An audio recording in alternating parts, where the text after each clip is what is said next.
eelkõige tegevsportlastele, õigene siis inimestele, kes tahavad kindla peale mingi sportlikus plaanis midagi saavutada.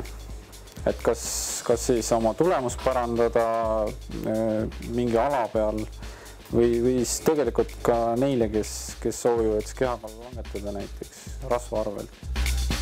Kergejõustiklane Andres Raja sai sellest toitumiskavast nii palju abi, et tema probleem oli algselt see, et ta ei suutnud korralikult teha 2 trenni päevas. Ehk siis ta tegelikult tahtis väga palju trenni teha, aga füüsis ei võimaldanud. Et tänu sellele, et toitumiskava pani ta energeetilise poole täpsemalt paika, siis suudab ta nagu enda treeningud nagu kvaliteetsemalt läbi viia. See tegemine konkreetselt näeb välja selline, et inimene annab mulle täpse ülevaate enda senistest tegemistest. Me paneme paika siis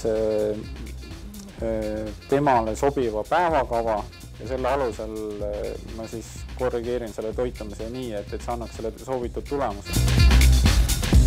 See on alati kokkuleppel, nii et inimene peab ikkagi kohale tulema. Me peame tegema kõigepealt selgeks, et kui suures töömahus on nagu jutt, et kas ma pean temaga iga päev tegelema või saab nagu lihtsamalt hakkama. Et tegelikult sellest sõltub palju. Asja tuum on selles, et seda kaalu on võimalik langetada nii, et tema sportlik tulemus isegi paraneb. Vot see on eriline.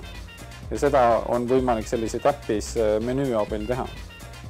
Soovitan läbi mõelda, et kui väga nad oma eesmärki tahavad saavutada ja kui nad näevad, et nad sellega ise hakkama ei saa, et neil on professionaalset abi vaja, siis palun tulge Spartasse.